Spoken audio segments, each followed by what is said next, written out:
Deus.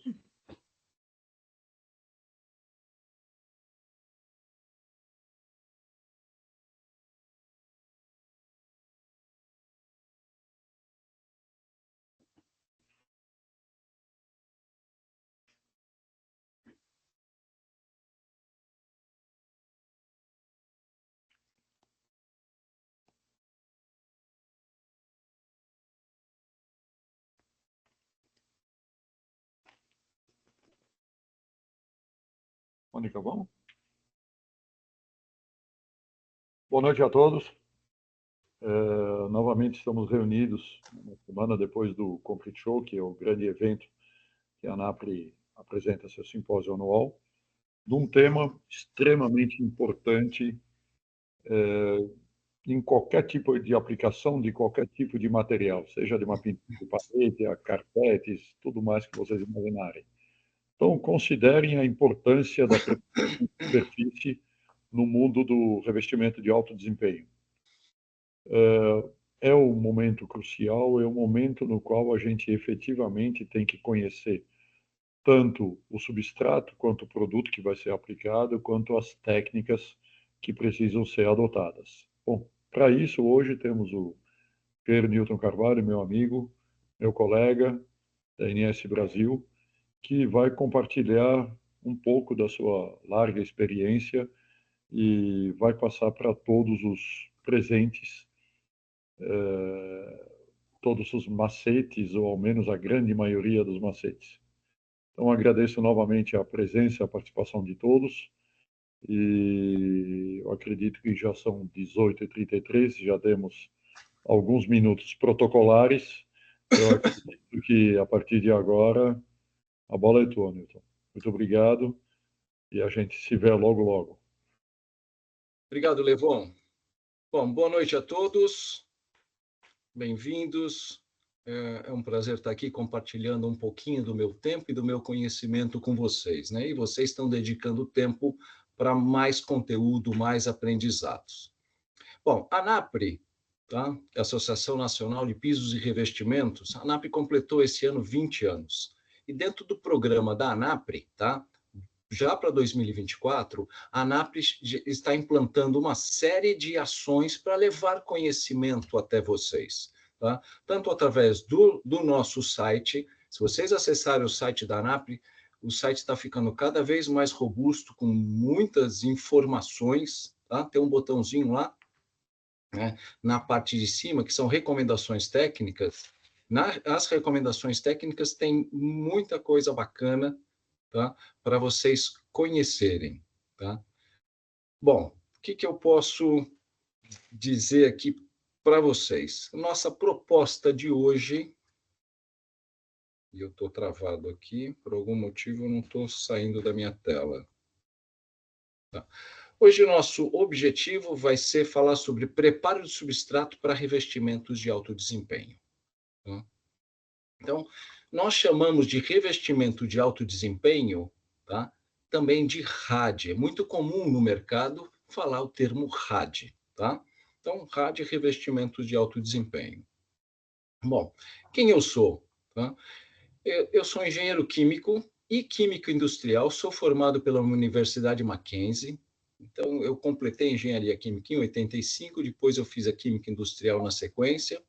Sou pós-graduado em Química pela USP, sou pós-graduado em Administração de Empresas pela FAAP e atuo desde 1988 com produtos químicos para a construção civil, tá? E sou especialista em tintas e revestimentos resinados para pisos industriais, comerciais e decorativos. Sou sócio fundador da NS Brasil, que é uma indústria química especializada em produtos para construção civil, tintas técnicas, impermeabilizantes, sistemas anticorrosivos e sistemas de resinados para revestimentos de alto desempenho, os conhecidos RADs. Eu atuo como diretor de marketing e comunicação da ANAPRE.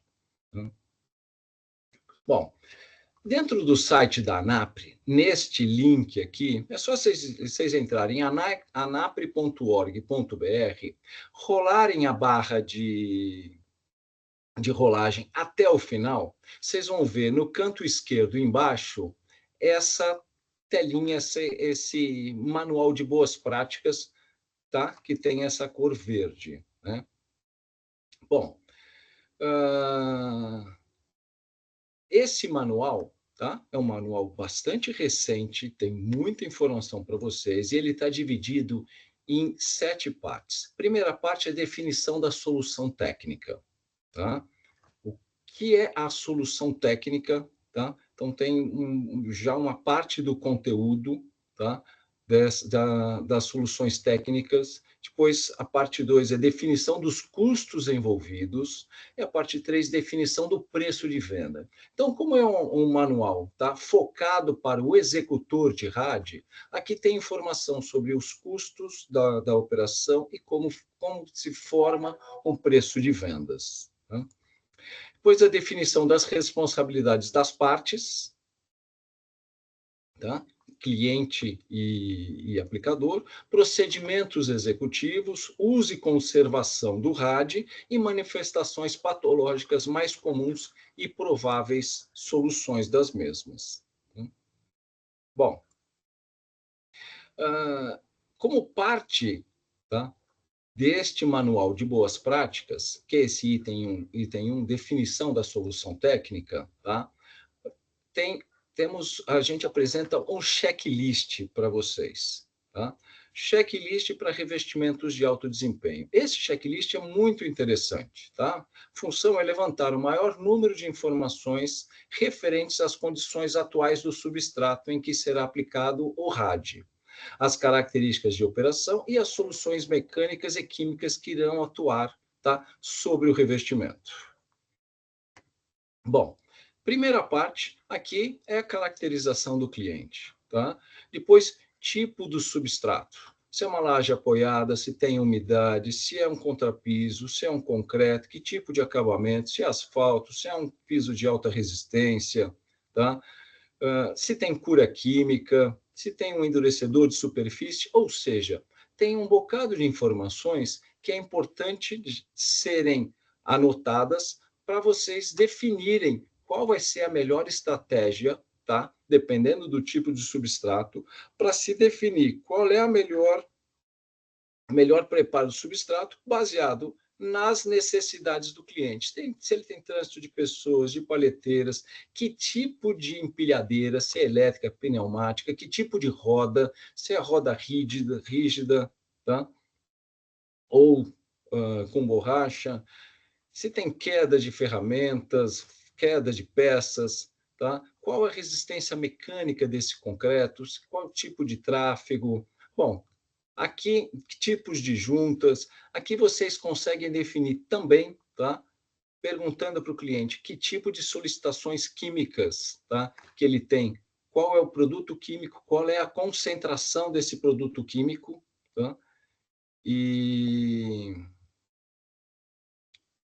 muito importante, qual é o tempo que esse produto químico ficará sobre o piso, ou seja, sobre o revestimento, tá? Então, é bastante importante esse checklist. Ainda dentro lá das recomendações técnicas da ANAPRE, existe a recomendação técnica 006, que fala sobre contratação de serviço, tá? Então, o presente documento foi elaborado pelo Comitê Técnico de RAD, tá? E tem como objetivo orientar especificadores, construtores, executores de pisos e consumidores nas melhores práticas para a execução de pisos de concreto que receberão um revestimento de alto desempenho. Este comitê, tá, que a ANAPRE é dividida em comitês de RAD, de revestimentos, e o comitê técnico de concreto. Então, o comitê de RAD, tá, sugere as seguintes recomendações a serem exigidas pelo contratante ao contratado do rádio, ao prestador de serviço. Tá? Então, que seja emitida uma proposta comercial, tá, definindo o que será vendido para aquele cliente, tá? Que vai estar no contrato, como será feito, quantas camadas, que tipo de material vai ser utilizado, tá? Preferencialmente, uma nota fiscal de serviço, tá? E o que está aqui em vermelho, 2 itens extremamente importantes. Nós acabamos de ver o checklist de pré-execução, que é esse daqui, tá? E o diário de obra. Muito importante vocês, aplicadores, executarem o diário de obra. colocar as informações pertinentes a cada etapa da obra, a cada dia da obra, qual foi a umidade relativa do ar, qual foi a temperatura, qual é o efetivo que está na obra, tá? Extremamente importante, tá? Porque muitos clientes têm acesso a este documento da ANAPRE e vão passar a exigir dos aplicadores, tá, esse tipo de informação. Tá? Principalmente quando a gente está falando de qualidade da prestação de serviço, tá? A qualidade reza basicamente o controle das etapas do processo. Tá? Se tiver, em algum momento, tem algum problema no revestimento, tá? Seja em que período for, com esse diário de obra, dá para se fazer o rastreamento, tá, das etapas da operação, qual foi o material utilizado, o consumo de material utilizado e assim por diante. Bom, esse daqui é um esqueminha bastante interessante. Então, nessa primeira etapa aqui, nós temos, na parte cinza, a especificação do revestimento. Então, vamos falar da especificação correta, tá? Tipo de produto, sistema, se é um autonivelante, se é um multicamada, se é um espatulado, tá? Se é uma pintura, tá? Qual a espessura do revestimento, qual o consumo de material, está tudo definido. Ok, as próximas etapas vão ser preparação da superfície, corresponde, está aqui em vermelho, a 30%, praticamente um terço, tá, da responsabilidade do sucesso do revestimento aplicado é o preparo de substrato. Pois nós temos uma outra etapa bastante importante, que é mistura e homogeneização. Então, o profissional encarregado da mistura e homogeneização, ele tem que estar muito alinhado com a equipe de aplicação, tá? Para estar preparando o material sempre, tá? Alinhado com a velocidade e a necessidade de material que a equipe vai ter, tá? E o material muito bem preparado, homogeneizado, sem bolhas, sem problemas, tá? Na consistência e na mistura do produto. E a equipe de aplicação, tá, que está na linha de frente, é responsável por outros 30%, tá, da responsabilidade do sucesso. Ou seja, nós temos 30% do produto e 70% do sucesso do revestimento aplicado está alocado na aplicação. Então, hoje nós vamos falar sobre preparos de superfície. Vamos lá. Tá? Então, avaliação do substrato para aplicação do revestimento. Coloquei aqui um rapazinho aqui com lupa, pesquisando, fazendo a correta análise do substrato. Obviamente, não vamos ter que olhar com o microscópio, mas vocês têm que estar muito atento, tá? Porque o sucesso de qualquer projeto começa com a correta avaliação dos diversos tipos de substratos e alguns fatores comerciais que influenciam na decisão da compra. Agora vamos entender o que avaliar, como avaliar e por que avaliar corretamente as diversas situações que podem, tá, se apresentar isoladamente, tá, ou em conjunto. Bom, 4 perguntas para uma boa avaliação do substrato e especificação do revestimento. Primeiro é a qualidade do substrato.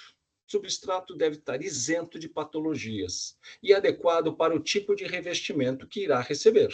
Tá? Essa é a primeira pergunta. Depois, tipo de utilização. Há trânsito de pedestres, veículos, empilhadeiras, paleteiras, tipo de roda, arrastes, objetos contundentes. Tá? Sempre questionamentos para vocês terem em mente, né? Quais são as principais patologias que aparecem? Tem contaminações, seja por óleo, por graxa, sujeira, produtos químicos, umidade ascendente, delaminações, partes ocas, tá? E buracos no substrato, tá? Ou mesmo endurecedor de superfície.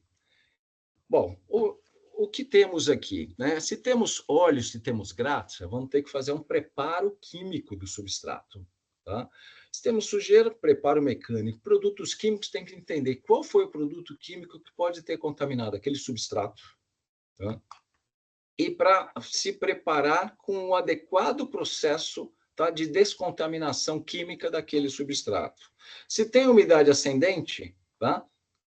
Que tipo qual é a quantidade de umidade ascendente que nós temos, tá? E que tipo de primer que será utilizado, tá? Que seja um primer bloqueante dessa umidade. Se tem denominações ou partes ocas, tá, no substrato, vai ter que fazer o correto preparo com argamassas resinadas. E se tiver endurecedor de superfície, o que fazer? Grande problema, tá? Como se determina se tem um endurecedor de superfície, tá? Geralmente o usuário do piso, tá? Ele pode saber ou pode não saber se tem. Então, o aplicador, ele pode, no momento da vistoria, derramar um pouco de água no piso, tá? Se essa água for absorvida, possivelmente não há um endurecedor de superfície. Mas se essa água permanecer na superfície, tá? Provavelmente existe um endurecedor de superfície. E aí, o correto preparo do substrato, criar a rugosidade e utilizar um primer adequado para endurecedor de superfície é extremamente importante para o sucesso desse revestimento. E ainda outros fatores, tá? Que é expectativa do cliente, tipo de acabamento, performance desejada, tipo de revestimento, especificação técnica, concorrência e preço. Esses dois últimos itens aqui, concorrência e preço, são os piores, né? Porque às vezes, então, se há uma necessidade, foi verificado que tem umidade ascendente ou que tem endurecedor de superfície. Então, oferece para o cliente o primer adequado para aquela situação, para depois orçar também o revestimento. Mas a concorrência não orçou essa característica que tem lá no substrato. Então, o que fazer? Não é uma venda de preço, é uma venda de valor. Tem que mostrar para o cliente o que será feito, como será feito, e o cliente tem que entender a importância desse correto preparo do substrato e uso dos produtos adequados para as necessidades do cliente. Tá? Bom, vamos falar de ferramentas, né? Então, em termos de equipamentos, sempre importante o aplicador, tá? Ter essa primeira faixa aqui, enceradeiras, politriz e fresadora, tá? Elas vão fazer o desbaste superficial. Então, eu gosto muito de enceradeiras, toda equipe de aplicação tem que ter enceradeiras. Por exemplo, o cliente já tem uma pintura antiga, tá? Uma enceradeira, você faz um bom desbaste superficial, a pintura tá desgastada, mas ainda tá íntegra, não está descascando. Então, a enceradeira ela faz um bom preparo de substrato por uma próxima camada.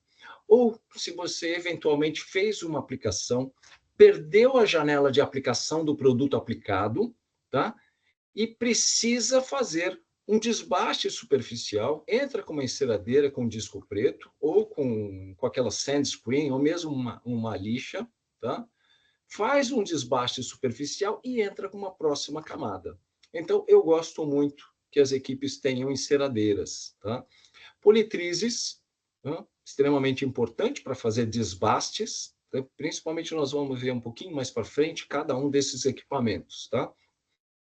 Bom, fresadoras, extremamente importante, tanto para remover revestimentos antigos, quanto para remover sujidade superficial e criar um adequado perfil de ancoragem, principalmente para revestimentos de maior espessura. Não vamos usar uma fresadora para fazer uma pintura, tá?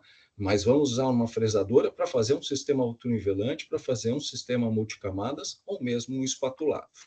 Bom, falando de espatulado, então nós temos aqui misturadores de argamassa, squid box, são os espalhadores da argamassa, tá? E as acabadoras de superfície para fazer o acabamento superficial de um revestimento argamassado. Depois nós temos aspiradores, extremamente importante, tá? Ter várias unidades de aspiradores na obra. Veja, se um operador, tá? Ele leva um determinado tempo para aspirar, então, se você tem uma obra de 1.000 metros quadrados com 2 aspiradores, essa obra vai demorar muito tempo. Então, para cada operador, um aspirador para ter frente de trabalho, tá? E olha, tem determinados revestimentos que você vai ter que passar aspirador em diversas etapas. Então, é importante ter uma quantidade suficiente e aspiradores de qualidade. Bom, serras de piso, tá? Bomberless para fazer aplicações de pinturas por airless, tá? Serra mármore, tá? Lixadeira manual e sempre essas lixadoras acopladas com coifas, tá? Que são acopladas aos aspiradores, ou seja, faz um lixamento, tá? Que não vai gerar pó no ambiente, e isso é extremamente importante, tá? Bom, ainda tipos de ferramenta, existem essas pedras diamantadas, as pedras para politriz e principalmente os insertos diamantados, tá? Com diversos tipos de grãos, tá? Bom, as treinas de solo, treino a laser.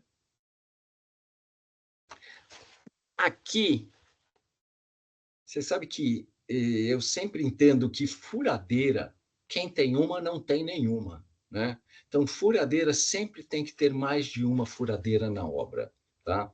A furadeira, ideal é que se trabalhe com uma furadeira possante, uma furadeira profissional, que tenha regular, que tenha baixa rotação e que tenha variador de velocidade. Tá? Então, você consegue fazer misturas adequadas sem incorporar ar. E a haste de mistura também é extremamente importante, o tipo de haste. Quando vocês forem comprar uma haste de mistura, vejam se na etiqueta tem uma flechinha, essa flechinha para baixo, a flechinha para cima ou a flechinha para o lado. Tá? Se a flechinha for para baixo, esse tipo de haste incorpora ar na mistura. Se a flechinha for para cima, ela não incorpora ar na mistura. E se a flechinha for lateral, tá? For horizontal, ela é neutra. Então, é sempre importante ter um tipo de haste de mistura que não incorpore ar na mistura. Tá? Bom, depois, rodos dentados. Tá? Então, esses pentes dentados, eu gosto desses pentes de tipo tubarão. Tá? Prefiro muito mais esse tipo tubarão do que esses aqui, tipo de argamassa colante, esses mais quadradinhos aqui. Tá? O rodo dentado, tá? Essas lâminas, você pode ter lâmina de 1 milímetro, 2 milímetros, 3, 4 milímetros, né? E é ela que determina a espessura de um bom revestimento autonivelante. Bom, rolo quebra-bolha, tá? Extremamente importante, tá? E sapatos de prego. Sapatos de prego para diversos tipos, seja para autonivelante, para argamassado, para pintura, multilayer, é extremamente importante a equipe estar com sapato de prego. Então, bom, ainda pincéis e rolos. E falando de rolo é um grande problema, né? Às vezes faz uma pintura e depois o cliente reclama: puxa, essa pintura está cheia de sujeirinha, está cheia de pontinhos. Tá? E a primeira coisa que se pensa é sujeira, mas muitas vezes não é sujeira, é pelo do rolo. Tá? Principalmente nas partes onde se começa o revestimento, que é onde o rolo vai soltar mais pelo. Então, todo rolo, quando for para a obra, tá? Antes de ir para a obra, esse rolo tem que ser preparado. Tá? Tem que ser lavado, escovado, tem de tudo, depende do tipo da marca. Tá? Você pode passar fita crepe para remover. Já vi histórias de queimar pelo de rolo. O aplicador faz de tudo para conseguir que o rolo não solte pelo. Tá? Infelizmente, nós temos as mantas utilizadas nos rolos, espero que tenha melhorado, tá? Mas essas mantas elas soltavam muito pelo. Bandeja de pintura não é muito comum no nosso mercado de pisos. Tá? Eu prefiro muito mais já derramar o material no piso, espalhar com a desempenadeira, ou com um rodo de borracha, e depois que vai fazer, tá, o acabamento com os rolos. Tá? Então, falando em desempenadeiras metálicas, tá, esse tipo de desempenadeira com canto arredondado, tá, existem alguns tipos também de desempenadeira com canto arredondado, mas são elas que fazem os rodapés meia cana, tá? Também chamado de rodapé hospitalar.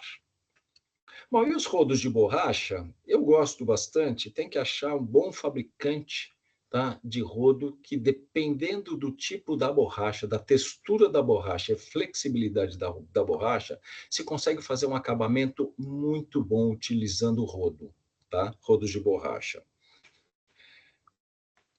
Bom, as ferramentas para preparos de piso, tá? Ponteira, talhadeira, marreta. Joelheiras, extremamente importante, tá? Muitas equipes não utilizam joelheira, e aqui no Brasil a gente trabalha muito, a gente vê equipes no chão fazendo a famosa raspadinha, tá? Então, joelheira contribui muito para o conforto do aplicador. Fita crepe, eu já vi muita obra que o pessoal não gosta de usar fita crepe e depois gasta um tempo muito grande limpando a sujeira que faz, tá? De pé de máquina, de canto de parede. Então, utilizem fita crepe. Tem um custo, então coloca no custo do processo de vocês a utilização de fita crepe, tá? EPIs. Esse é um assunto que eu gosto de tratar, porque é muito importante, tá? Utilização de EPIs. Lá na fábrica da INS Brasil, os funcionários têm um critério, têm uma responsabilidade de usar EPIs e tem fiscalização para isso. E nas equipes de aplicação, o que eu gostaria é que sempre o líder da equipe se preocupasse em exigir dos aplicadores, tá, utilização de EPIs. Então, muitos materiais, tá, ainda contêm solventes. E eu vejo aplicadores fazendo aplicações sem utilização de máscaras. Puxa, não é bom para a saúde do aplicador. Tá? Então, utilização de luvas, utilização de máscara, está fazendo um fresamento sem utilização de um protetor auricular, não é justo para o profissional, porque ele vai chegar no final do dia na casa dele cansado, porque cansa, a obra cansa. Então, se a gente tiver o conforto de usar os EPIs adequados, tá? Utilizar botas adequadas para preservar, tá? Sempre a saúde física do profissional é extremamente importante. E, por fim, isolamento de área, tá? E placas de sinalização. Eu já vi casos onde o aplicador terminou, não isolou a área, não colocou nenhuma placa de tinta fresca, e aí o que aconteceu? Pegadas de bota de outros profissionais, tá? Seja um profissional de pintura, de gesso, de qualquer, de elétrica, o que for, ele entra porque ele está preocupado com o serviço dele, não com o serviço que acabou de ser feito por outra empresa. Então, sempre isolar a área é importante. E aqui, medidores extremamente necessários na obra. Então, medidor de temperatura do ar e medidor de umidade relativa do ar. Esse equipamento custa muito barato, menos de R$ 100 no Mercado Livre, existem diversos modelos, tá? E extremamente importante. Deve ser anotado no diário de obra a temperatura e a umidade relativa do ar. E o aplicador tem que conhecer o material que ele está aplicando. Então, no boletim técnico do produto, vai dizer qual é a umidade relativa do ar e qual é a temperatura, tá? Ideal para aplicação. Então, tem revestimentos epóxis que não devem ser aplicados com temperaturas abaixo de 14 graus Celsius. A maioria. Tá? Tem produtos que curam em temperaturas mais baixas, mas outros não. Tem produtos que não são adequados para aplicação acima de 75% de umidade relativa do ar. Outros 80%, alguns 85%. Mas, conhecendo a característica do produto, o aplicador só deve aplicar aquele material se as condições climáticas forem adequadas. Você só vai descobrir se tiver esse equipamento. Tá? Não adianta o aplicador aplicar um produto, por exemplo, um poliuretano, com umidade relativa do ar de 82%, e ele está aplicando um poliuretano. De repente, aquele poliuretano não vai adquirir, tá, o aspecto desejado. O cliente vai reclamar. O aplicador vai dizer, é problema no produto. O fornecedor vai querer saber qual foi a umidade relativa do ar que foi aplicado o material. Então, se vocês têm como registro da temperatura adequada, vocês podem exigir do fabricante que se o problema é do produto ou não. Tá? Bom, medidores de umidade. Toda a equipe de aplicação tem que ter um medidor de umidade. Também vende no Mercado Livre aqueles medidores de umidade de contato, tipo esse aqui, da direita. Tá? São baratos, tá? Talvez R$ 300. Estou chutando um valor que eu não tô a par de valor, mas existem equipamentos baratos e equipamentos mais sofisticados, mas dá uma boa noção para o aplicador tá? Da umidade superficial daquele concreto. Tá? Bom, esclerômetros, testes de arrancamento, que é o Dolly Tests, treina digital, tá? E temperaturas do substrato. É importante verificar a temperatura do substrato, principalmente quando a gente está falando de uretano, quando é aplicado em regiões quentes, centro-oeste, norte, nordeste, é extremamente importante do aplicador verificar qual é a temperatura do substrato e qual é a temperatura do ar. São duas temperaturas que têm que ser medidas, gente. Temperatura do ar e temperatura do substrato. Tá? Bom, essa tabelinha aqui é muito importante. Tá? Então, temperatura do ar versus temperatura do ambiente. Aqui, eu estou em São Paulo. Então, hoje a temperatura em São Paulo, próximo de 10 graus Celsius. Ou seja, abaixo de 10 graus Celsius, essa faixa cinza é uma temperatura demasiado baixa para aplicação. Não se deve fazer aplicações nessa condição. Então, aqui nós temos, tá, temperatura do ar e do substrato nas primeiras horas, onde eu estou aplicando, ou seja, eu apliquei agora, mas qual vai ser a temperatura nas primeiras 6 horas de cura do material? Então, se a previsão do tempo está dizendo que agora vai ser, por exemplo, 14 graus Celsius, mas nas próximas horas a temperatura irá cair, tá? Então, é nessa temperatura, nas próximas 6 horas, que a gente tem que estar preocupado, que é o processo de cura, do início de cura do revestimento. Tá? Então, nessa faixa verde é a faixa ideal, sem perigo de eflorescência ou fosqueamento da pintura, por exemplo, ou do revestimento. Então, se eu tiver uma temperatura, por exemplo, de 15 graus Celsius, ou uma temperatura de 10 graus Celsius, qual vai ser a minha umidade relativa do ar? Neste caso aqui, se tiver 10 graus Celsius, está em torno de 60% de umidade relativa do ar. Ou seja, está 10 graus, está a umidade 60%, eu estou no limite mínimo para fazer a aplicação, ainda permitido. Tá? Está 15 graus e eu estou aqui com aproximadamente 65% de umidade relativa do ar. Está 20 graus e eu estou aqui com umidade relativa do ar de 75%. Então, conhecendo essa tabelinha, este é o indicado para a gente fazer aplicações. Tá? Bom, vamos falar de preparos de substrato em si. Tá? Então, o desempenho de um revestimento depende diretamente da preparação da superfície de aplicação. Tá? Uma boa preparação assegurará a adesão ao substrato de concreto e prolongará a vida útil do revestimento, tá? Do sistema de revestimento. Portanto, o objetivo da preparação da superfície do concreto, então nós estamos falando aqui de pisos, tá? Então, obviamente, concreto, mas existem mezaninos metálicos. É possível aplicar? Sim, claro, tá? Mas nós estamos falando aqui basicamente sobre concreto, tá?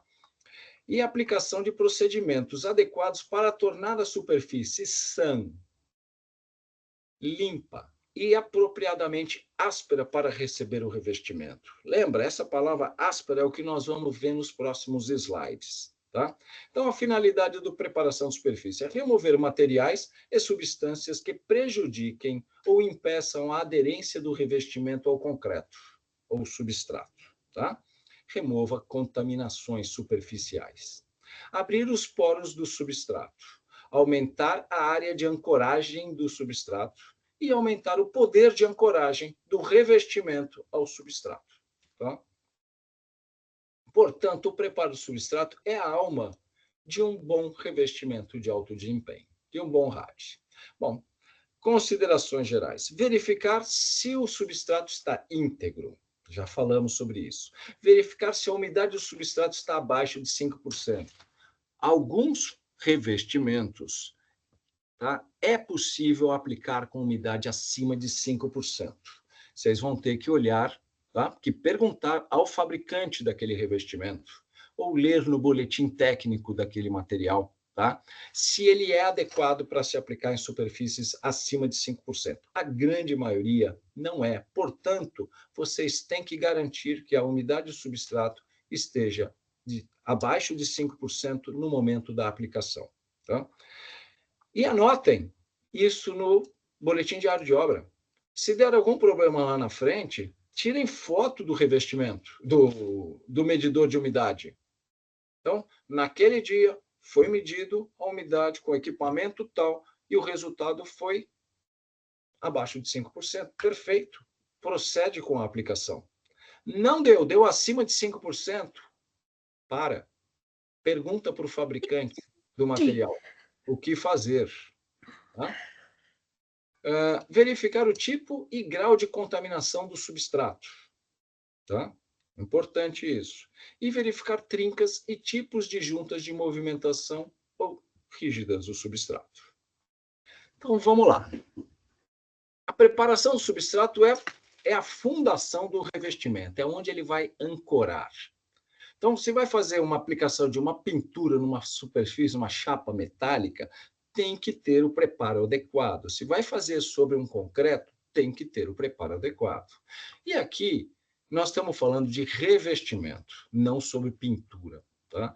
Então, um revestimento sobre concreto, eu posso trabalhar ele com 300 micras, como posso trabalhar ele com 5, 6 milímetros de espessura. Então, quanto maior a espessura do revestimento, maior deverá ser o meu preparo do substrato, a minha fundação. Tá? Bom, existem a ICRI, que é o International Concrete Repair Institute, é uma organização americana que eles criaram um padrão chamado de CSP. CSP quer dizer Concrete Surface Profile, ou seja, perfil da superfície de concreto, perfil de rugosidade da superfície de concreto. Tá? Então, esse CSP tem a finalidade de orientar o tipo de preparação da superfície necessária para determinada espessura do revestimento. Para tanto, foram criados 9 moldes com um padrão de textura e de rugosidade ideal, tá? Como referência. Esses moldes são vendidos lá nos Estados Unidos, custam $99. Mas fala, puxa, se eu tenho 3 equipes, cada equipe teria que ter um desse. Então, o que pode fazer? Já existem fotos de cada uma dessas plaquinhas. Tá? Então, essa plaquinha aqui, com essa rugosidade, está escrito aqui, ó, CSP9. Tá? Ela é bastante rugosa. Mas existem CSP1, 2, 3, até o 9. Então, o CSP1, que tem esta rugosidade superficial, simplesmente você vai bater o olho, como está o substrato, tá? Você já sabe, opa, esse substrato, tá? É um CSP1. Este tipo de substrato, um CSP2. Esse daqui, por exemplo, um jateamento leve já chegaria nesse. Ou um desbaste abrasivo, tá? Bem rigoroso, você já chega num CSP3.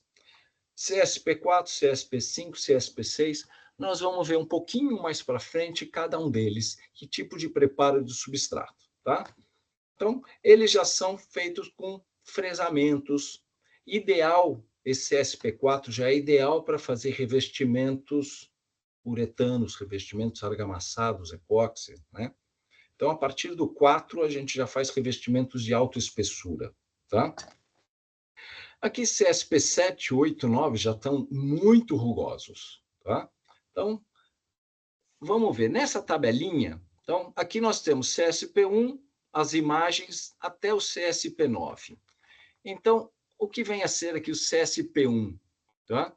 Então, nós vimos que essa rugosidade aqui, tá? Ele é bem liso, ideal para se fazer uma pintura. Não adianta querer vender uma pintura para um revestimento e o cliente já está com... Deixa eu voltar um pouquinho aqui. Ó. Não adianta eu querer vender uma pintura para um cliente que ele está com um substrato rústico como esse. Não dá para vender uma pintura. Não vai ficar bom. Tá? Então, a pintura eu tenho que ter CSP1 ou CSP2. Tá? Então, essa tabelinha ajuda muito. Então, vou fazer uma pintura, tá?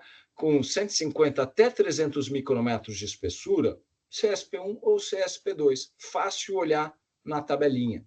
Tá? Vocês podem tirar uma cópia disso daqui e andar no bolso. Tá? Então, fica fácil determinar que tipo de preparo substrato e que tipo de revestimento vai ser aplicado.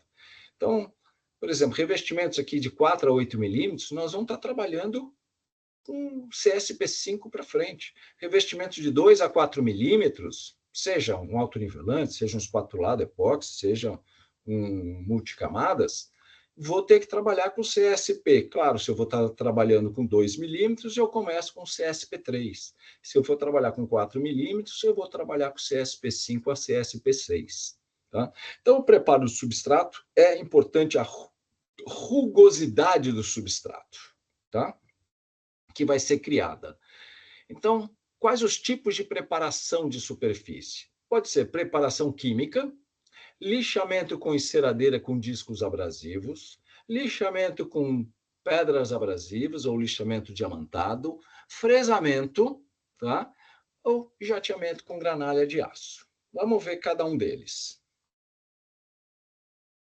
Então, preparação química da superfície. Quando se faz esse processo, tá, de utilização de produtos químicos para limpeza, quando se tem muito óleo na superfície, óleo, graxa ou algum contaminante. Eu tenho um contaminante por açúcar, eu tenho um contaminante por produtos ácidos que foram manipulados naquele piso de concreto, tá, que já corroeu a superfície do concreto. Primeira coisa, eu vou ter que fazer uma neutralização química, usando produtos químicos adequados, usando detergentes, desengraxantes ou soluções químicas que vão fazer uma descontaminação, uma neutralização daquele substrato. Quando eu digo neutralização, é às vezes neutralização de pH do substrato, né? Então, preparação química, utiliza-se enceradeiras. Enceradeiras ou jatos, tá, de água quente. Então, por exemplo, nesse caso aqui, essa lavagem química, essa foto da esquerda, era uma fábrica de manteiga de cacau. Tinha muita gordura de manteiga de cacau nesse piso. Tá? Uma gordura vegetal, pode ter um monte de óleos ou graxas de origem mineral. Existem desengraxantes específicos, normalmente são desengraxantes alcalinos, que a função é descontaminar a superfície e descontaminar a porosidade do concreto. Tá? Então, neste caso, foi utilizado, olha como estava essa superfície, muito preta. Tá? Depois da lavagem, aqui foi feita uma lavagem com água quente, com produto químico adequado, tá? Um desengraxante adequado, e ficou nesta condição, ou seja, sem óleo na superfície. Então, a lavagem química é extremamente importante. Falando ainda de CSP1, então, lavagem química CSP1 ou uma enceradeira com discos abrasivos. Esse disco abrasivo pode utilizar esse tipo de ferramentas de desbaste, tá? Ou pode-se utilizar uma lixa, tá? Uma lixa aqui de 40 centímetros, coloca um disco, um Scotch-Brite, e a lixa, tá? Scotch-Brite é importante para dar aquele amortecimento, né? Dependendo da rugosidade do substrato e da irregularidade do substrato, senão a enceradeira vai ficar pulando na superfície. Então, coloca-se esse disco apoiado num Scotch-Brite, tá? Então, enceradeiras é extremamente importante para fazer desbastes superficiais, para fazer pinturas, tá? CSP2. Eu já atinjo CSP2 com politrizes. Sempre politriz acoplada com um aspirador. Não vamos gerar pó no ambiente, tá? Gerar pó no ambiente, pessoal, tá fazendo um polimento, esse pó fica em suspensão, vai demorar um tempo grande, tá? Para todo aquele particulado que está suspenso no ar, para ele depositar no piso, para só depois vocês aspirarem. Porque se vocês aspirarem, tá? E esse pó ainda continua no ar, quando vocês começarem a fazer a aplicação da pintura, esse pozinho vai depositar sobre a pintura.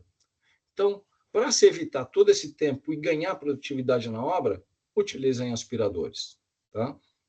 Então, politrizes, insetos diamantados, tá? E boa sorte no polimento. Tá? lixadeiras diamantadas, sempre as lixadeiras acopladas, tá? Com coifas e aspirador, tá?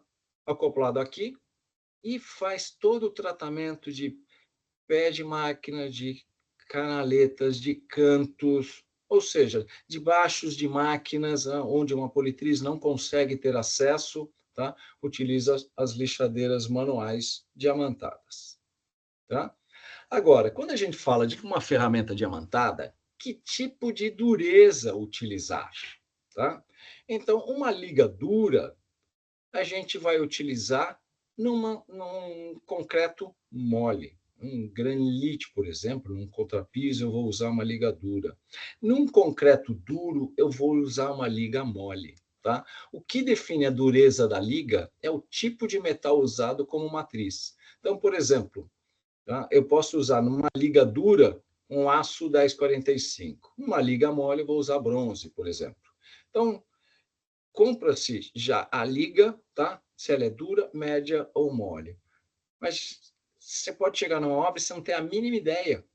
Você foi contratado para fazer uma obra, viajou, tá? Chegou lá na obra e fala, e agora? Então, tenha uma liga média. Se vocês têm uma liga média, é muito mais fácil ela se adaptar nos dois tipos de substrato, seja ele mais duro ou mais mole. A sua produtividade não será a mesma, mas você não vai perder a viagem e vai fazer o serviço. Tá? Fresadoras. Então, é indicado para escarificar a superfície, remover tintas velhas e criar perfil de ancoragem. O correto perfil de ancoragem, a partir de um CSP4, é adquirido com fresadoras.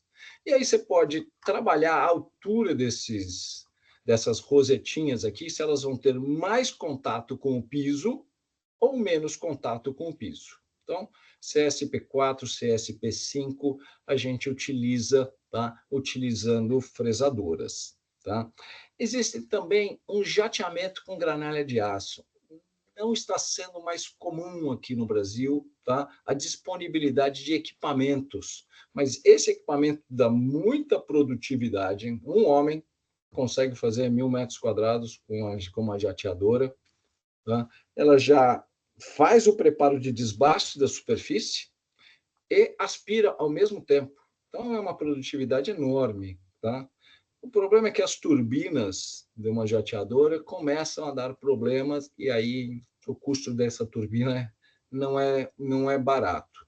Então, as jateadoras, as que tinham aqui no Brasil, hoje eu não conheço quem está utilizando jateadoras, mas gostaria de conhecer. Tá? Bom, fazer um comparativo entre polimento, jateamento e fresamento é esse tipo de aspecto que fica à superfície. Tá? Bom, aspiradores de pó. Então, para aplicação de qualquer tipo de RAD, ou mesmo revestimentos cimentícios, é fundamental que a superfície, tá, o substrato, após ser preparado, esteja isento de pós ou partículas soltas. Então, essa etapa de limpeza e aspiração do substrato é parte do processo de aplicação dos revestimentos. E é fundamental que seja realizada com bastante critério, tá? De forma que o substrato fique livre de qualquer tipo, tá? E tamanho de partículas, permitindo, tá? A limpeza e a correta impregnação, tá? De resinas na capilaridade do piso de concreto, tá? Então, lembrando que aplicações em substratos contaminados com poeira propiciarão obras com futuros desplacamentos e certamente se tornarão alvo de reclamações por parte do cliente. Então, existem diversos tipos de equipamentos, tá? De aspiração. Mas, de fato, olha, nessa foto aqui, o branco é pó que está na superfície. Então, vai fazendo o processo de aspiração, vai limpando essa superfície e deixando ela sã, vamos chamar assim. Tá? Bom, nunca operem sem sistema de aspiração. Olha a poeira que fica no ar. Tá? Bom, preparos de superfície para uretanos. Extremamente importante. Revestimentos uretanos requerem, eles têm uma característica de retração. Tá? Essa retração volumétrica do uretano ele necessita de uma ancoragem extremamente bem feita, tá, no substrato. Então, para o esquema de pintura, tá, base de revestimentos uretânicos, há necessidade de realizar os sulcos de ancoragem. Aqui está escrito pintura, mas é revestimento, tá? Essa etapa se faz necessário devido ao uretano ter características de retração, sendo que os sulcos ajudam a aderência do revestimento ao substrato, evitando o desplacamento. A operação é realizada com auxílio de serra-piso e marteletes elétricos, tá? Para criar, remover material, tá? E criar sulcos. A largura do sulco e a altura, ou seja, a profundidade do sulco, tá? É determinada pela espessura do revestimento. Ou seja, se o revestimento tem 3 milímetros de espessura, o ideal é que eu tenha uma profundidade de 6 milímetros e uma largura desse sulco, tá, de 6 milímetros. Se o revestimento é de 4, o ideal é que eu tenha 8 por 8. Tá? Então, a operação é realizada com auxílio de serra-piso e marteletes. Esses sulcos podem seguir a regra básica conforme a ilustração abaixo, tá? Cujas cavidades terão medidas, tá, de 1 vez a largura e 2 vezes a profundidade, considerando a espessura total do revestimento. Tá? Então, eu falei 8 por 8, eu me equivoquei aqui. Então, se eu tenho um revestimento de 4 milímetros, eu vou ter ele 4 por 8 de profundidade. Tá? As cavidades também devem ser executadas a distâncias de 5 centímetros das paredes, bases de equipamentos, extremidades ou encontros com outros tipos de revestimentos. Tá? E paradas técnicas, tá? Que são a continuação da aplicação após a cura do produto. Ou seja, se eu vou fazer um revestimento, por exemplo, num corredor industrial, tá? Eu só estou fazendo um revestimento no corredor, nas células de trabalho não terá esse tipo de revestimento. Tá? Então, por exemplo, um autonivelante. Então, onde eu vou terminar esse revestimento? Tá? Eu tenho que fazer um sulco de ancoragem, onde o revestimento vem e engata aqui. É neste ponto onde eu vou ter a maior fadiga quando um rodízio de uma empilhadeira vai sair de uma área para outra. Tá? Então, sempre pensem em sulco de ancoragem. Tá? Então, também orientamos a execução de cortes de ancoragem com espaçamentos de 5 metros nos sentidos longitudinal e transversal, tá? Nos dois sentidos. Cria um jogo de dama no piso, tá? Em toda a área que irá receber o revestimento. Portas, ralos, canaletas e estufas devem receber tratamento por meio de canaletas de ancoragem, também com distância de 5 centímetros de cada lado da junção. Então, sempre, nós vamos ver um próximo slide, tá? Problemas quando não se faz o correto preparo, tá, do substrato. Tá? Principalmente os sulcos de ancoragem ao redor de grelhas, canaletas. Tá? Bom, tipos de reparos e regularizações. Tá? Então, posso fazer um tratamento estrutural superficial, ou seja, não vamos fazer regularização de buracos que tenham e depressões que tenham no cliente com argamassas de cimento. Tá? Não são adequadas. A ideia é que seja utilizada argamassas resinadas mesmo. Então, se eu for utilizar uma argamassa epóxi para tapar buracos, vou entrar com selador epóxi, preparo descarificação daquela superfície, tá?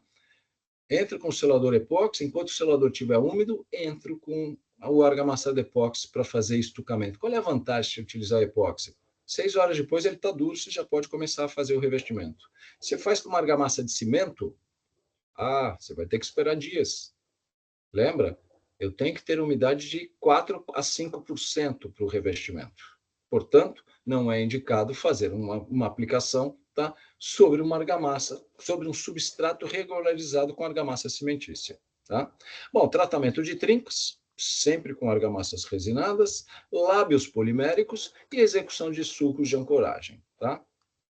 Bom, tem um buraco no piso. Vamos utilizar uma argamassa, seja epóxi, seja uretânica. Quanto que eu vou utilizar? Tá?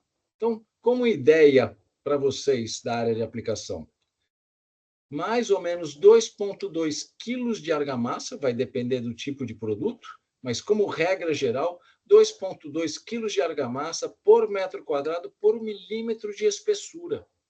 Simples assim, é uma regrinha super fácil, tá? Então, vai fazer correções debaixo de equipamento, o que seja, utilizem argamassas resinadas, tá? Tratamento de trincas. É importante a ocorrência de é comum a ocorrência de trincas nos pisos de concreto, granilite, coroduro e cimentados.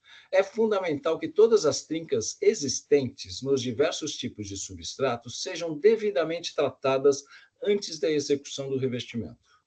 O processo de tratamento consiste na abertura do canal da trinca, tá? Com corte, com disco de corte, limpeza, tá? Das partículas soltas e poeira, e aplicação de selador epóxi e argamassa epóxi. Existem argamassas epóxis específicas para tratamento de trincas, tá? Então, deixando o preenchimento no mesmo nível do piso. Uma outra técnica para tratamento de trincas, tá, é fazer amarração da trinca. Tá? Pode ser com grampinhos metálicos, pode ser com barrinhas metálicas. Tá? Então, faz cortes com uma serra corte, tá? Preenche, tá, com resina, preferencialmente uma resina epóxi, coloca, fixa esses grampinhos, tá? Calafeta a superfície e ela fica pronta, tá? Para entrar com revestimento, tá? Lábios poliméricos. Então, lábio polimérico não tem muito segredo, existem materiais específicos para fazer lábio polimérico, tá? Geralmente à base de resina epóxi, tá? E agregados minerais. Então, abre os sulcos, tá? Preenche sempre, eu gosto de utilizar sempre um selador, enquanto o selador estiver úmido, entra com argamassa, tá? Para lábio polimérico, tá? Faz o corte, depois que essa argamassa está pronta, tá? Aquela já foi polida, faz o corte para preencher, tá? Com selante de juntas, tá? Então, ideal que esse selante tenha uma área onde, tá, o selante consiga ter uma boa ancoragem. Então, a ideia seria colocar um tarucel, tá, e preenchimento com selante. Tá? Bom, algumas situações e problemas com juntas. Cuidado com como atar juntas, principalmente em pisos novos, e sumir com elas. Tá? Pisos novos têm uma característica das juntas ainda estarem bastante ativas, que é a função dela. Então, não adianta comatar fazer um revestimento monolítico e pode ser que essa junta esteja trabalhando e a fissura apareça na superfície do revestimento. E o cliente não vai gostar. Tá? Se eu tenho um revestimento antigo, tipo um granilite, um agregado antigo coroduro, tá? Então, são pisos de alta resistência que utilizavam juntas plásticas, remova a junta plástica, trate áreas que precisam ser tratadas para depois fazer o revestimento, tá? Bom, como eu falei, reforço de bordas, tá? Onde eu vou fazer finalização de revestimento, tá? Ao redor de ralos, ao redor de grelhas, ao redor de qualquer tipo de base, não adianta só vir com o revestimento e o revestimento encosta e acabou, morreu ali. Não, é aqui onde ele vai ter um momento de fadiga. Então, olha aqui, não foi feito um sulco de ancoragem, foi feita uma aplicação sobre uma cerâmica, tá? Cerâmica Gail, e simplesmente o revestimento encostou aqui. Ou seja, ele encostou no perfil metálico. Se eu tenho um perfil metálico, o metal tem um coeficiente de dilatação térmica muito distinto do revestimento. Seja um revestimento epóxi ou revestimento uretano, ou mesmo um revestimento à base de MMA. Tá? Que é mais termoplástico, tá? Mas o epóxi e o uretano são termofixos. Então, eles têm coeficientes distintos de dilatação térmica e vão fadigar nesse ponto. Então, se a gente sabe disso, um bom suco de ancoragem aqui ajuda muitíssimo o desempenho, tá? Principalmente se o cliente tiver processo que trabalha com água quente, tá? Aqui é a mesma coisa. Se não fez um bom suco de ancoragem ao redor dessa grelha aqui, dessa situação, tá? O revestimento vai soltar. Por aqui começa a entrar água, que a função da grelha é coletar água, né? Então, se eu tenho áreas onde eu vou ter uma movimentação, vai surgir uma fissura, vai entrar líquido, esse líquido começa a criar uma pressão negativa e vai esborcenar o revestimento, tá? Bom, e falando em líquidos, um grande problema que a gente verifica com bastante regularidade é o problema de umidade, bolhas no revestimento. Tá? Então, o excesso de água residual decorrente da umidade do substrato é uma das principais causas geradoras de patologias nos pisos de concreto, quando utilizados revestimentos suscetíveis à presença de água. O comportamento da umidade do concreto é resultado de uma complexa ação entre a quantidade de água física e quimicamente ligada durante a hidratação do cimento e a capacidade de transporte de água do sistema de poros do concreto. Resumindo, tá? O cliente pode ter um processo de lavagem contínua, lavagem diária, que durante o processo produtivo dele, o cliente lava o piso. Então, ele vai ter umidade. Então, já sabemos que tem umidade. Tá? Ou o cliente pode ter um processo de umidade ascendente. Ele está próximo de um leito de um rio, ele tem um lençol freático mais próximo da superfície. Ele pode ter situações onde essa umidade sobe. Então, o piso de concreto é poroso. Nessa foto aqui do lado esquerdo, o piso é poroso. Tá? Você chega no cliente, você olha aquele piso, ele está sequinho, ele está clarinho. Você fala, puxa, não tem umidade. Tá? Então, podemos fazer um teste com uma lona plástica. Tá? Essa lona plástica, obviamente, ela não deve ter nenhum furo.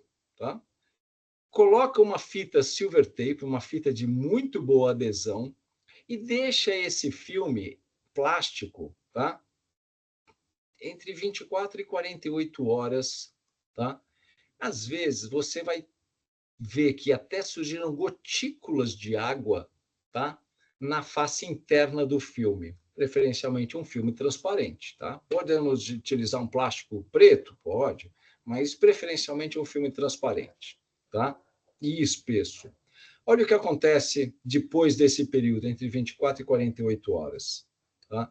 A umidade, tá, não conseguiu sair. Olha a marca do plástico aqui, o quadrado do plástico.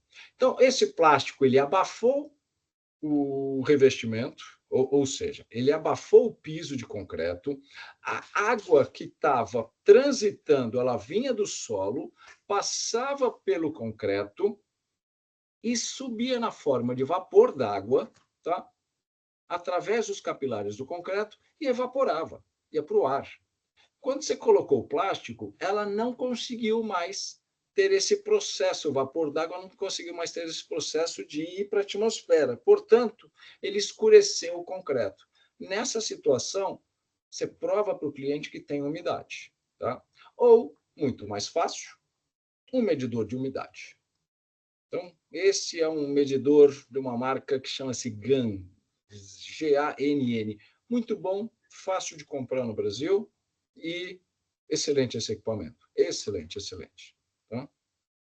Bom, esse é o equipamento da GAN que eu estou comentando. Aqui ele está com 57,5. Então, nesse equipamento, acima de 20, já vai dar, tá, acima de 5% de umidade relativa do concreto. Tá? Ou seja, crava-se, tá, esses eletrodos aqui, tá, no concreto, ele emite uma corrente elétrica, tá, de um ponto ao outro, e se tiver umidade, ele vai mostrar. O que acontece? Esse tipo de bolha, ou esta outra foto aqui, bolhas do revestimento devido à umidade ascendente. Existem situações que você fura essa bolha, espirra um líquido, espirra água, tá? Então, umidade é um problema, tá? E EPIs, pessoal, já falei sobre EPIs com vocês, tá? Então, lembrem-se sempre, tá, do uso de EPIs. E é isso que eu gostaria, tá? Ou melhor, que eu consegui transmitir para vocês. Então, fico à disposição aí para dúvidas.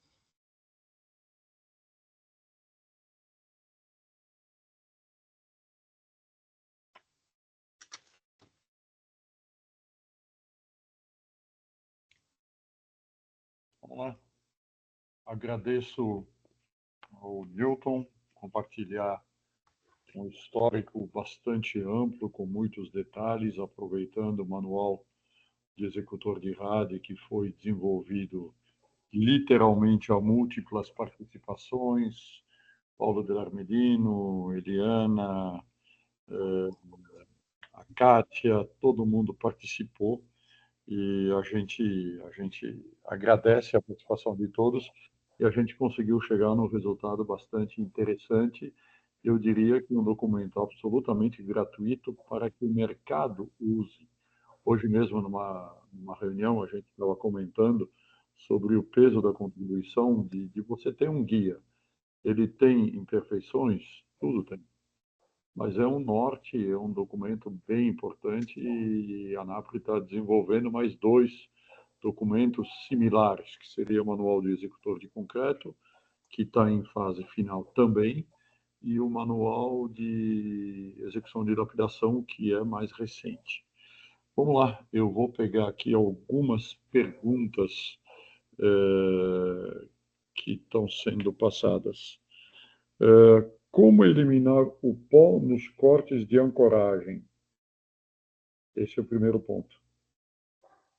Olha, o pó é sempre o processo de aspiração, né? Sempre. Você não tem como tirar o pó se não for por aspiração. Você pode usar um soprador, mas você só vai deslocar o pó de um local para outro. Né? Então não adianta usar soprador. Tem que usar aspirador. Perfeito. Não consigo encontrar uma coifa para serra mármore ou cortadoras de piso. Aí, essa eu já vou ajudar. Existe um modelo da Makita, que é um modelo que funciona acoplado a uma lixadeira inclinada. É uma peça bastante cara. Você acaba tendo a possibilidade de ter um tipo de uma clipper manual. Os demais equipamentos, vai ter que ir para os Estados Unidos importar alguma coisa. Eu não sei se existe algo diferente disso. Newton, você tem conhecimento Olha, desse tipo de ferramenta? existem empresas que vendem ferramentas, né? Eu acho que tem a Colar, tem algumas outras empresas por aí, talvez Betomac, elas devem ter esse tipo de coifa, viu? Eu me recordo outro dia, eu não sei se era Colar ou uma outra empresa, que eu não estou me recordando o nome, eu vi esse tipo de peça. É uma peça de silicone, tá? Que se molda a lixadeira de mão. Essa daí é a coifa para a lixadeira. Eu acho que o colega aqui estava falando de uma coifa para serra mármore, para máquina de corte. Então, o que eu conheço, a Makita Ah, lançou um modelo recente. A gente comprou algumas aqui na empresa e realmente é um. Só que o grande problema é que o operador trabalha, como o Newton estava falando, agachado. Então, esse é o quê da questão. Vamos lá, mais algumas perguntas. Pontos de óleo no piso que absorveu o óleo será corte, estuque ou tratamento químico? Newton? olha, você tem óleo no piso, esse óleo ele está na superfície visual e esse óleo está na porosidade. É fato. Tá? Então, você faz um desengraxe superficial, utilizando bons desengraxantes, você remove o óleo da superfície. Você remove o óleo nos primeiros milímetros da porosidade do concreto, dos capilares do concreto, mas você não remove o óleo que está lá embaixo. Então, você lavou o piso, obviamente, né? Vai esperar secar ou vai entrar com um primer para superfícies úmidas Mas esse óleo que ainda está na capilaridade, ele vai subir por um efeito que a gente chama de osmose, né? Então, ele sobe por uma pressão capilar e entra na linha de adesão, tá? Eu estou aqui no poro, tá? Esse óleo sobe, encontra a linha de adesão e entra, tá, na linha de adesão entre o revestimento e o concreto. E aí você tem os problemas de desplacamento do revestimento. Então, existem primers para superfícies com óleo. Um primer epóxi, onde se aplica na superfície com óleo, tá? E ele evita essa ascensão, tá, por osmose. Vamos lá. Quando temos um piso com umidade ascendente, temos que utilizar o primer e o selador antes da aplicação do acabamento final? Sim, se você tem umidade ascendente, você vai utilizar um primer específico retentor de umidade. E não adianta aplicar uma camada de primer com uma espessura fininha, tá? Com uma gramatura, né, por metro quadrado baixa. Vai ter que entrar com pelo menos 2 camadas desse primer, retentor de umidade, para criar uma barreira, tá, contra a ascensão de umidade. Perfeito. Tá chegando mais coisas aqui. Existe alguma resina epóxi que tem uma resistência maior, regiões que o minério tem uma incidência maior de contaminação? Ou seja, alguma resina epóxi que performa melhor em termos de resistência? Eu entendo que o conceito aqui é de contaminação química, Newton. Se é contaminação química, precisa ver que tipo de contaminação química. O ideal é entender qual é o problema do cliente. Existem primers extremamente robustos, tá? Que eles têm um poder de ancoragem, eles são formulados para ter um poder de ancoragem, tá, muito grande em diversos tipos de substrato. Então, esse tipo de primer tem uma tensão superficial muito baixa. Então, eles conseguem ter uma penetração, tá, muito boa. Tá? Mas tem que entender que tipo de contaminação é essa. Existem várias opções no mercado de produto. Então, sempre tem o produto certo para a necessidade certa. Exatamente. E quando não existe isso, o recomendado é falar com o cliente, colocar Isso. para ele o limite da performance e falar a verdade. É o melhor caminho. Vamos É, lá. Desculpa, pois não? não existe um produto mágico. Tá? Existem promessas mágicas. Agora, desempenho mágico, tá, é o produto adequado, a especificação correta, o diagnóstico do substrato correto, a especificação correta, a aplicação correta. Tá? Aí, a capacidade desse revestimento, tá, apresentar, tá, o desempenho esperado é excelente. Tá? Ou seja, é um pacote. E nesse pacote o cliente é o nosso parceiro. Muitas vezes o próprio operador da área desconhece em profundidade os ataques, as incidências, e nós temos que literalmente ajudar ele a nos fornecer o mínimo necessário para que a decisão seja o mais saudável possível. Podemos fazer abertura de poros por ataque químico no concreto. Quais produtos mais utilizados? Acho que ninguém que trabalha com revestimento é muito fã disso. O Paulo, na semana passada, na apresentação dele, ele falou que eu odiava o processo porque você gera um problema no concreto. Newton, quais são os mais comuns? Olha, o Levon comentou, né, da semana passada. Semana passada teve a feira Concrete Show em São Paulo, né? E o Paulo, que é o diretor técnico de rádio, Paulo Dallarmelino, ele fez uma apresentação muito bacana, né? E ele fez essa abordagem, né? Veja, você vai fazer uma descontaminação química, uma lavagem no piso. Primeira coisa que você vai fazer, tá? Você tem óleo, você vai ter um destino, um descarte desse resíduo, tá? Vai para a rede pública ou você vai coletar e ter um descarte químico desse resíduo, tá? Primeira coisa, o cliente tem que estar ciente, tá? Como vai ser o descarte do piso dele. Segundo, você colocou água no piso. Então, você vai ter que esperar essa água evaporar. Você vai ter que aguardar ali um tempo. Não sei qual vai ser a temperatura do ambiente, qual é a umidade relativa do ar, quanto tempo você vai voltar a ter a umidade de 5%, tá? Para você aplicar um revestimento. Ou você vai colocar um primer para superfícies úmidas. Então, você lavou, tá? O piso está escuro, está úmido, tá? Tá cheio de água nos poros, mas não tem importância. Você não tem espelho d'água na superfície, existem primers específicos para isso. Você agrega valor ao seu negócio, porque você ganha velocidade, mas você só está agregando custo. Então, se você pode evitar esse processo de lavagem, a não ser que você precise fazer uma descontaminação química da superfície, aí a lavagem é indicada. Mas, caso contrário, preparo químico, aqueles preparos ácidos, tá? Não gosto, não acho que é indicado. Tá? Agora, se a gente fosse recomendar um produto ou mencionar um produto que seja mais usual, eu acredito que seria uma solução de ácido clorídrico, alguma coisa para esse caminho. Eu não me lembro de ter visto coisas muito diferentes disso ao longo da carreira, mas realmente é Olha, um. Levon, tem a base de ácido clorídrico, também conhecido como ácido muriático, e tem a base de ácido fluorídrico.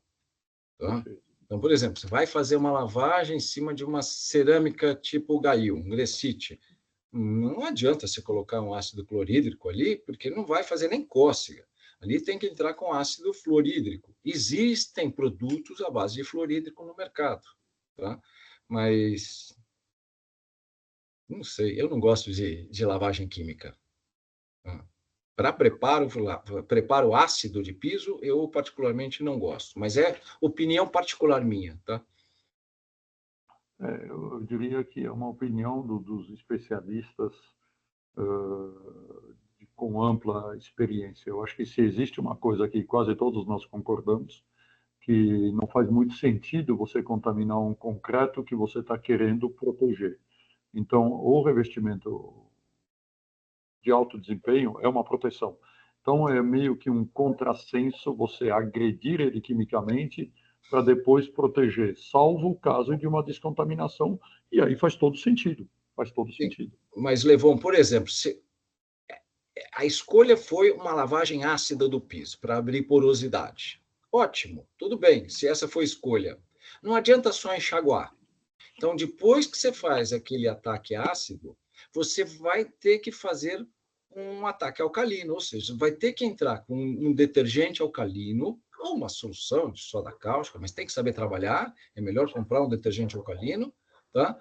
E faz a neutralização daquele piso, aí sim você procede com o enxágue e pronto, porque se só fizer uma lavagem daquela solução ácida, pode ficar resíduo ácido, e esse resíduo ácido vai continuar fazendo uma microcorrosão no concreto. Tá? Então, sempre que lavou com processo ácido, vai ter que fazer uma neutralização dessa acidez.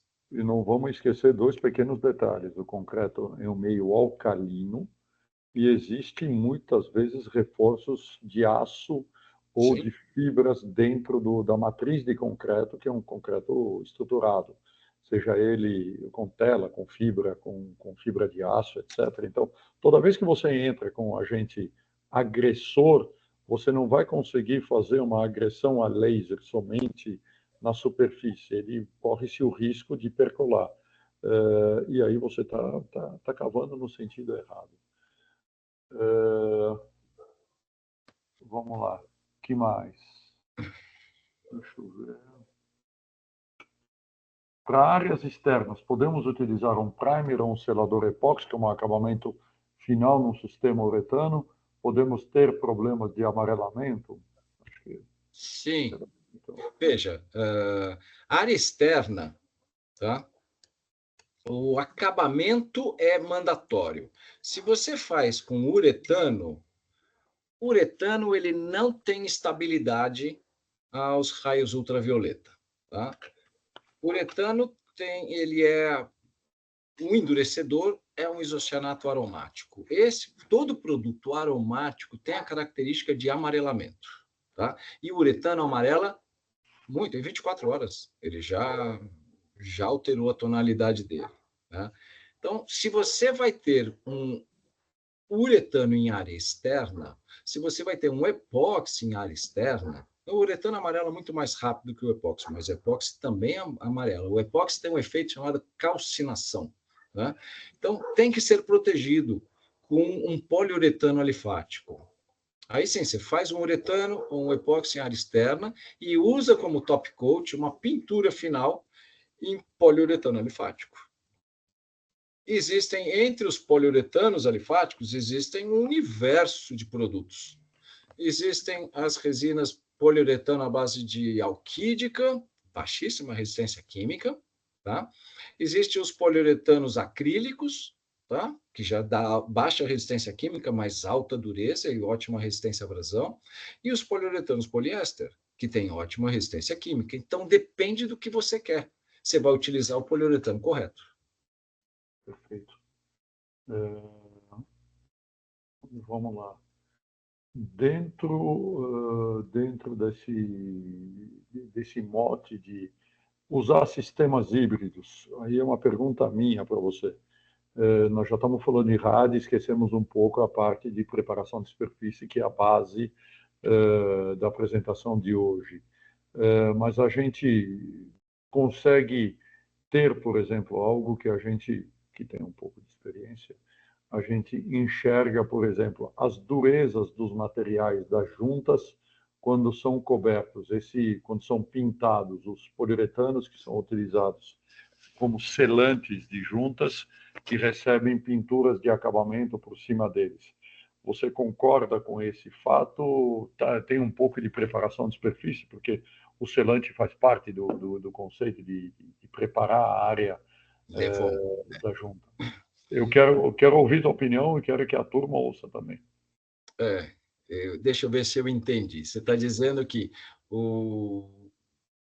faz o preparo do substrato, calafeta as juntas e depois com mastica poliuretano e depois faz a pintura.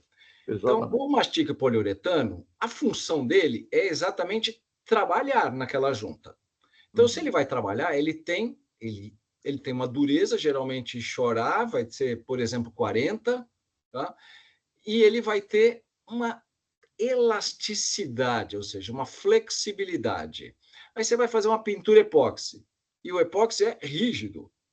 Então, eu vou ter uma base que vai trabalhar com um produto rígido em cima. Ou seja, esse produto rígido vai descolar daquela base, porque ele não vai acompanhar aquela movimentação. Então, eu não recomendo. Então, você vai fazer uma pintura epóxi, faz a pintura e depois calafeta. Ah, mas a pintura é azul e o mastique poliuretano é cinza. É assim.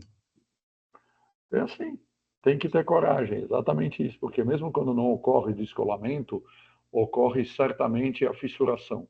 E ocorrendo a Isso, fissuração com trânsito, com percolação de umidade, etc., a gente sabe que o problema acaba se alastrando para a lateral saudável da pintura. Ou isso seja, mesmo. uma tentativa estética coloca em risco todo o desempenho do local, e aí você acaba fabricando um problema. Isso mesmo. Aí vira Gente, cliente de carteirinha, porque toda hora ele está te ligando para você fazer reparo. Aí você se desloca não sei quanto tempo para fazer um reparo, e reparo nunca fica bom. Aí você vai ter um cliente insatisfeito. exatamente. E aí ele Bom, vai pedir para você: não, agora eu quero que você pinte tudo. sim, sim, sim. Lamentavelmente é o que acontece. É. Bom, eu acredito que, ao menos no chat, eu não estou vendo mais perguntas. Deixa eu ver se no WhatsApp temos algumas coisas aqui. Não, eu acredito que já podemos encerrar. Agradeço novamente ao Newton, que foi de uma das etapas que ele falou 30%. Eu considero no mínimo 50% da chance de sucesso. É uma operação bem escolhida, bem praticada, bem executada. Então, da minha parte, agradeço em nome da NAPRE. Eu gostaria que agora o Newton fizesse o fechamento dele como nosso diretor de comunicações agora, não mais como palestrante. Newton, por favor. Muito obrigado, Olha, gente. pessoal, como a ANAPRE, né, eu sou um apaixonado da ANAPRE. Eu e o Levon aqui, vocês estão vendo na tela, dois sócios fundadores da ANAPRE, dois apaixonados que lá atrás, tá, há 20 anos atrás, tá, se reuniram junto com outros apaixonados e bolamos a ideia da criação da ANAPRE, Associação Nacional de Pisos e Revestimentos. Então, a ANAPRE vem nesses 20 anos, tá, criando conteúdo, foi crescendo, era um bebezinho. A ANAPRE não tinha funcionários. Então, o que nós tínhamos? Tá? Pessoas compromissadas em doar parte do tempo dela para se reunir, criar conteúdos, e é isso que a ANAPRE tem hoje. Então, hoje nós estamos criando conteúdos para que vocês tenham conhecimentos, tá, de novidades. E a ANAPRE, eu como diretor de comunicação e marketing da ANAPRE, nós temos nessa gestão, que começou em 2024 e vai terminar em 2025, que é a cada 2 anos, nós temos um compromisso, tá, de trazer novos associados. Então, todos vocês são muito bem-vindos para se associarem à ANAPRE. Nós temos reuniões, por exemplo, amanhã nós vamos ter uma reunião técnica de rádio, tá? Ela é coordenada pelo diretor de rádio, que é o Paulo Dallarmelino. E ela é aberta ao público. Tá? É uma reunião online. Então, todos podem entrar e opinar. Então, agora, qual é o assunto do momento na ANAPRE? Tá? É a discussão da possibilidade de abrir a revisão da norma NBR 14050, tá? Junto à BNT. Então, é um trabalho político, tá? Para conseguir abrir a norma para fazer revisão, e depois nós temos que criar conteúdo para colocar dentro dessa norma. A norma, quando ela foi feita lá em 98, que era o revestimento que existia na época, era o revestimento epóxi que dominava os revestimentos. Então, a norma foi feita para revestimentos epóxi. Hoje, nós temos no mercado uretano, que ganhou uma proporção muito grande, e não tem uma norma para uretano. Tem revestimentos poliuretanos flexíveis, não tem uma norma. Tem revestimento à base de MMA, também não tem norma. Então, nós estamos dentro da ANAPRE articulando para criar uma oportunidade de revisão da norma NBR 14050 e incluir novas resinas e novos tipos de revestimentos. Tá? Mensalmente, a ANAPRE ela publica um documento que a gente chama de ANAPRE Online. É um jornal, tá, com informações, onde sempre tem um assunto técnico. Então, o assunto do mês de julho, tá, foi sobre revestimentos uretanos. Então, tem um assunto técnico. Se vocês entrarem no site da ANAPRE, procurem lá o ANAPRE, o botãozinho ANAPRE Online, e tem lá um monte de informações do ANAPRE Online. No próximo ANAPRE Online, nós vamos estar falando sobre pisos de concreto. Então, a gente vai estar alterando, né? Um mês nós vamos estar falando sobre informações técnicas sobre concreto, outro mês nós vamos estar falando de informações técnicas de rádio. E nada impede de nós termos, no mesmo mês, informações tanto de rádio quanto de concreto. Então, e também a ANAPRE está fazendo palestras regionais. Então, nós vamos ter uma próxima palestra, acho que a última foi em Recife, né? Nós tivemos uma palestra em Minas Gerais. Aliás, a de Minas Gerais vai ser em outubro, se não me engano. Isso, a de Belo Horizonte vai ser no dia 10 de outubro. Vai ser em outubro, né? Então, nós vamos ter, agora em agosto ou setembro, vai ter Salvador. Não, em novembro vai ter Salvador. A de Novembro vai Belo ter... Horizonte seria em setembro, mas a gente não conseguiu reservar o auditório. Então, ela foi adiada para o dia 10 de outubro. Tá. Então, a ANAPRE ela tem um compromisso de fazer palestras regionais para desenvolver mercados regionais. Tá? Então, a gente convida engenheiros, construtores, executores de piso de concreto, executores de pisos de rádio, tá? Onde para nós levarmos informações para outras regiões que não sejam tão concentradas tá? No eixo aqui entre sul e sudeste, né? Então, essas são as propostas da ANAPRE, né? E sempre virão mais novidades. Essa diretoria da ANAPRE é uma diretoria que está bastante compromissada, tá? Com mais geração de conteúdo, tá? Que essa é a função da ANAPRE, é gerar conteúdo para o mercado, tá? É regular o mercado através de informação. Tá? Nós não temos poder de regular o mercado, mas nós gostaríamos de levar informação ao mercado para que uma construtora ou uma indústria, quem vai contratar, saber o que ele deve controlar no revestimento dele, o que ele deve controlar no concreto. Então, é isso que nós fazemos. Levamos informações que estão todas registradas no site, tá? E cada vez mais o site da ANAPRE ficará mais e mais robusto. É isso. Novamente agradeço a todos e vamos encerrar. Uma boa noite para todo mundo. Muito obrigado pelo seu tempo e pela sua paciência. Obrigado. Abraço a todos. Um abraço. Tchau, tchau. Boa noite. Boa noite.